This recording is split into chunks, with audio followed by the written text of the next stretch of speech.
Bismillahirrahmanirrahim. Assalamualaikum warahmatullahi wabarakatuh. Apa kabar semuanya? Semoga sehat selalu. Saya Rusman Nugraha. Hari ini kita mulai pembelajaran pertama matematika di SMA Budaya kelas 12 di tahun ajaran baru 2020-2021. Nah, walaupun pembelajarannya secara daring ya, tidak bertatap muka, tapi mudah-mudahan tidak melemahkan motivasi kita semua untuk terus maju, terus mau belajar dan mengejar apa yang kita inginkan.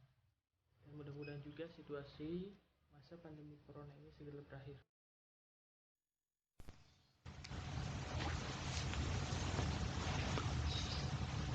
Baiklah, semuanya, mari kita mulai pembelajaran matematika.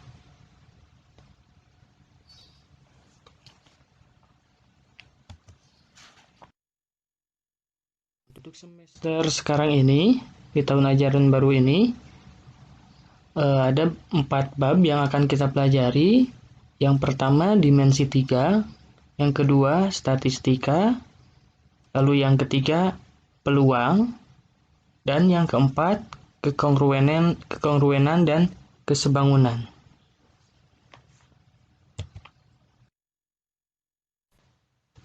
Bab 1, dimensi 3. Kompetensi dasarnya yaitu mendeskripsikan jarak dalam ruang, yaitu antar titik, titik ke garis, dan titik ke bidang. Yang keduanya, menentukan jarak dalam ruang, yaitu jarak antar titik, jarak titik ke garis, dan jarak titik ke bidang. Nah, ada istilah penting yang harus kita ingat yang akan dipelajari dalam dimensi 3. Yang pertama yaitu titik, lalu garis, jarak, ruang, diagonal, dan bidang. Apa itu dimensi 3? Mengapa kita belajar dimensi 3?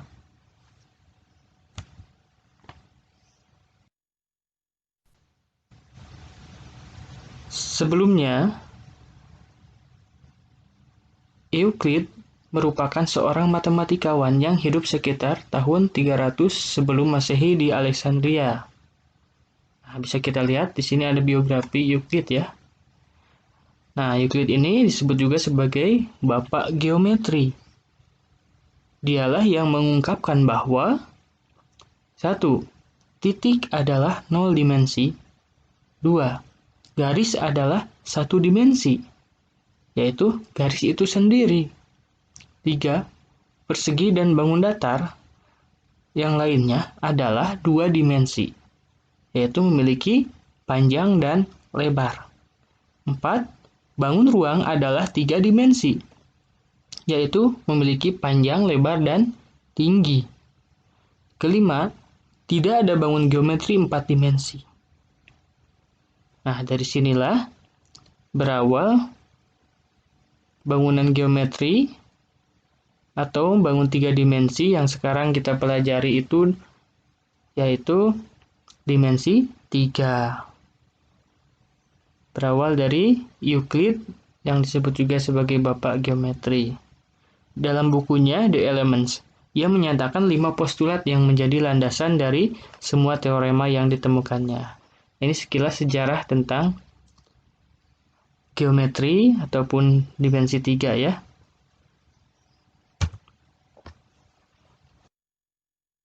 Sebelum ke materi, kita lihat dulu peta konsepnya. Untuk materi dimensi 3, ada 3 poin yang akan kita bahas dan kita pelajari. Yang pertama itu jarak titik ke titik, lalu jarak titik ke garis, dan jarak titik ke bidang. Otomatis kita semua harus tahu apa itu titik, apa itu garis, apa itu bidang, dan apa itu jarak. Nah, penerapan dalam kehidupan sehari-hari ini juga sering digunakan. Nanti bisa kita lihat materinya. Lalu ada rumus pembantu. rumus pembantunya itu adalah teorema Pythagoras. Jadi kalian harus mengingat dan menggali kembali apa itu teorema Pythagoras dan bagaimana penerapannya dalam sebuah persoalan. Karena itu menjadi rumus pembantu untuk belajar dimensi 3. Kita mulai ke materi pembelajaran. Bisa kita lihat di sini ada sebuah gambar. Ini adalah ruangan atap yang digunakan juga sebagai kamar ataupun ruang berkumpul oleh pemiliknya. Nah, desain seperti ini bisa jadi karena untuk menghemat biaya ataupun karena lahan rumah itu cukup sempit sehingga atap pun bisa digunakan untuk tempat berkumpul ataupun kamar. Tentunya penentuan perincian anggarannya itu harus dihitung dengan matematika. Salah satu konsep matematika yang dapat dipakai untuk penentuan bangunan seperti ini yaitu dimensi 3. Konsep yang dimaksudnya itu adalah jarak titik dengan titik atau titik dengan garis. Nah, bisa kita lihat juga tentang kuda-kuda rumah nih. Dari gambar tersebut dapat ditentukan biaya pembuatan kuda-kuda. Biaya ini tergantung dari panjang keseluruhan kayu, jenis kayu, dan dimensi kayu, yaitu panjang, lebar, dan tinggi. Tentunya konsep dimensi 3 sangat tepat untuk menghitung biaya ataupun kebutuhan kuda-kuda kayu ini. Ini adalah salah satu penerapan dalam kehidupan sehari-hari. Dan masih banyak lagi contoh-contoh konstruksi yang digunakan dengan konsep dimensi 3.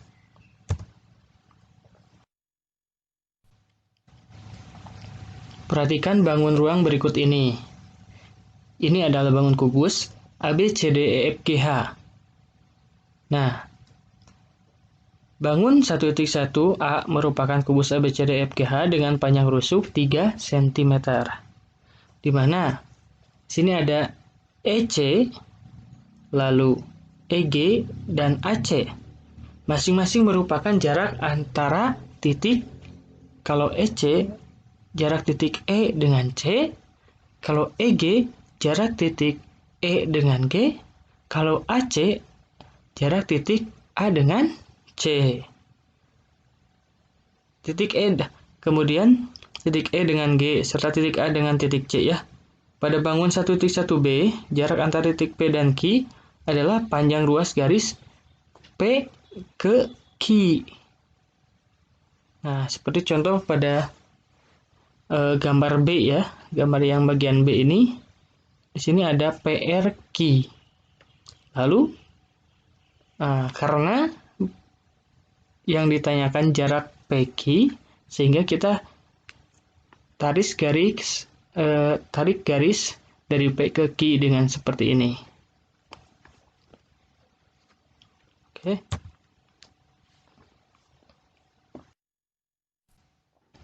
Panjang lintasannya ini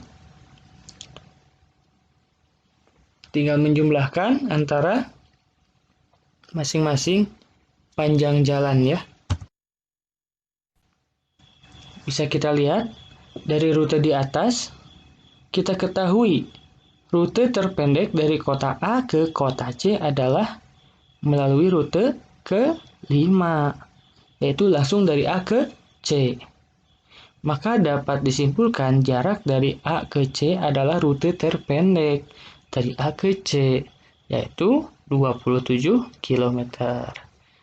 Nah, dari sini kita tahu apa itu jarak. Tabel 1.2. Jarak antar titik dalam bangun ruang. Nomor 1. Ini bangun ruang kubus. Manakah yang merupakan jarak antara titik F dan G? Tentunya yaitu garis dari F ke G. Kebetulan sudah ada garisnya ya. Lalu yang B, manakah yang merupakan jarak antara titik B dan D? Nah, kalau ini belum ada. Hanya saja kita langsung aja tarik garis dari B ke D. Sehingga persegi ABCD yang di bawah itu menjadi terbagi dua. Nah, garis BD ini itu merupakan garis diagonal, yaitu diagonal sisi. Sisi mana? Yaitu sisi dari ABCD.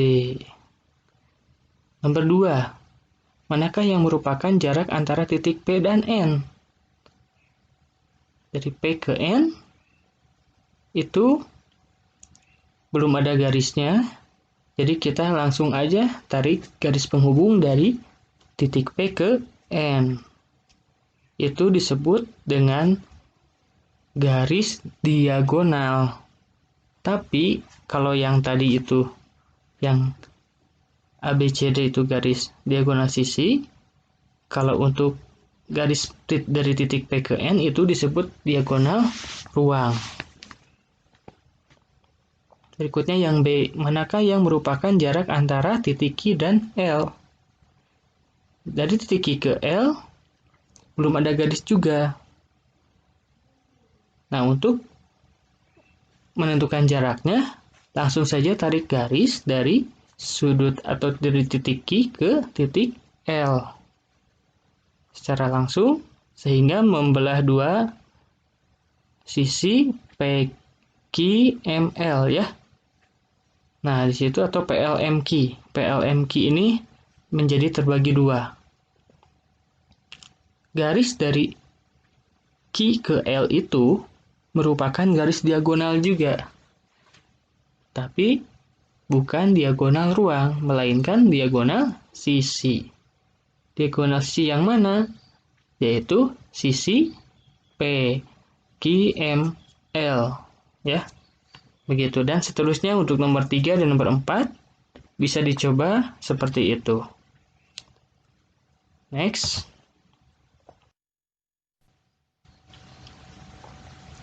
Ini adalah contoh masalah 1.3 ya. Contoh soal. Misalkan dalam suatu kamar berukuran 4x4 x 4 meter dipasang lampu tepat di tengah-tengah atap. Kamar tersebut digambarkan sebagai kubus ABCD, EFGH. Berapa jarak lampu ke salah satu sudut lantai kamar? Bisa kita lihat gambar ilustrasinya. Misalkan gambar kamar tersebut digambarkan sebagai kubus ABCD EFGH dan lampu dinyalakan dengan titik T seperti berikut. Nah, dibayangkan dulu, misalkan seperti ini. Posisinya lampu itu berada pada titik T di atas. Berapa jarak lampu ke salah satu sudut lantai kamar? Berarti dari titik T menuju ke A, atau dari T ke B, atau dari T ke C, atau dari T ke D. Karena ini bentuknya kubus, berarti jarak dari T ke A, T ke B, T ke C, dan T ke D itu adalah sama.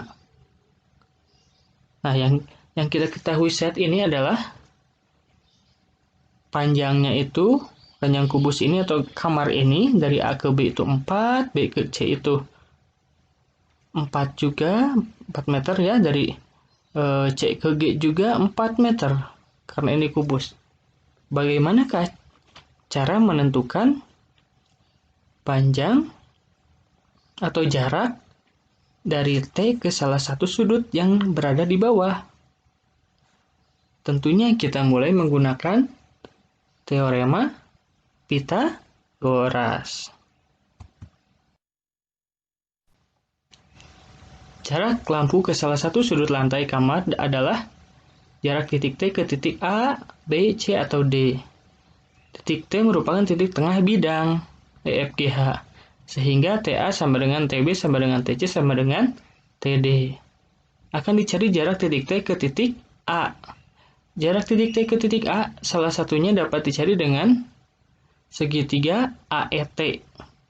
Karena AE tegak lurus dengan ET. Maka segitiga AET merupakan segitiga siku-siku yang berada siku-sikunya di E.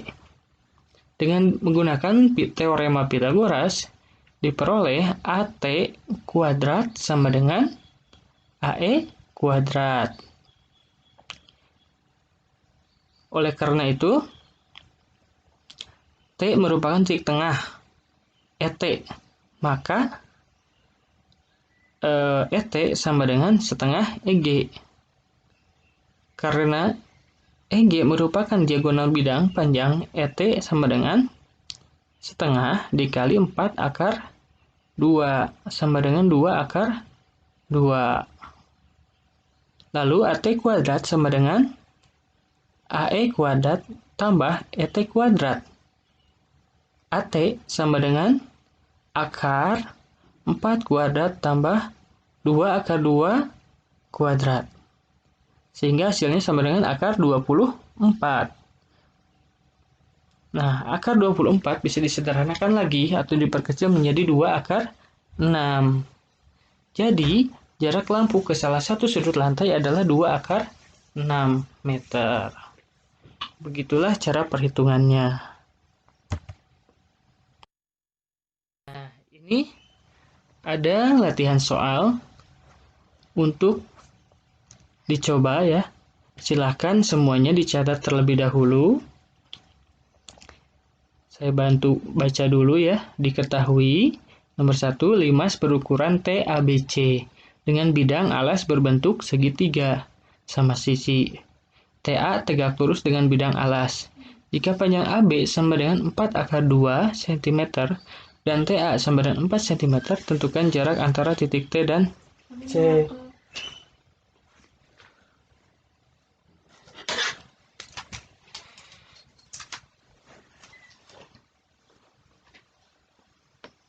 Nah, untuk yang nomor 1, kalian harus menggambarkan dulu situasi soalnya ini seperti apa. Tentunya bentuk limasnya kalian buat dulu di buku. Masukkan angka panjangnya, satuan panjangnya sesuai dengan soal. Nanti baru bisa kalian mendeskripsikan bagaimana situasi limas tersebut dan bisa juga menentukan jarak antara titik T dan C. Itu ya. Kalau tidak digambarkan, tidak dideskripsikan dulu, nanti kalian kebingungan untuk mencari jaraknya. Untuk nomor 2, perhatikan limas segi 6 beraturan berikut. Diketahui panjang AB sama dengan 10 cm dan TA sama dengan 13 cm. Titik O merupakan titik tengah garis BE. Tentukan jarak antara titik T dan O. Nah, di sini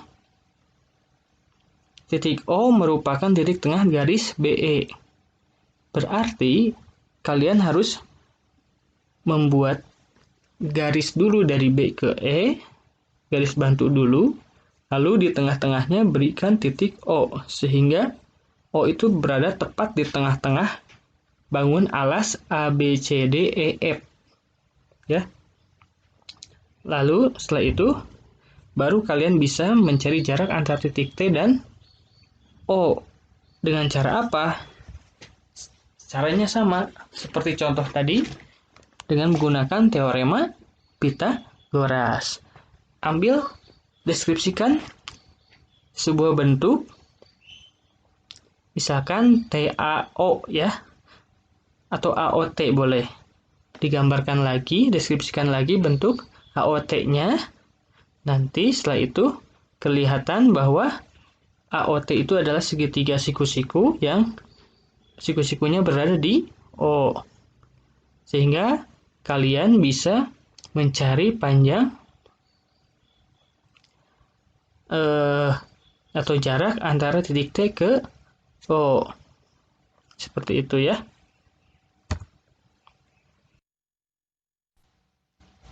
Nah, nomor 3 ini perhatikan bangun berikut.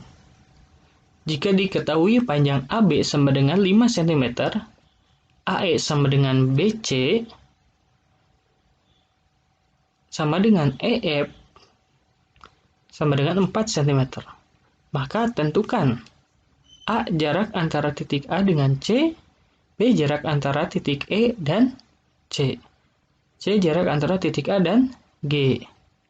Dengan konsep rumus Pythagoras, kalian juga bisa mendeskripsikan dulu bentuk-bentuk yang dicari dengan cara kalian ambil garis bantu untuk membuat segitiga siku-siku. Itu kuncinya. Nah, sampai sini silakan kalian coba dan berusaha. Nanti setelah selesai, kalian tuliskan jawabannya di buku masing-masing, lalu dipoto dan dikirimkan ya ke grup belajar matematika. Nah, sampai sini terima kasih telah menyimak pembelajaran hari ini. Mudah-mudahan kalian bisa. Wassalamualaikum warahmatullahi wabarakatuh.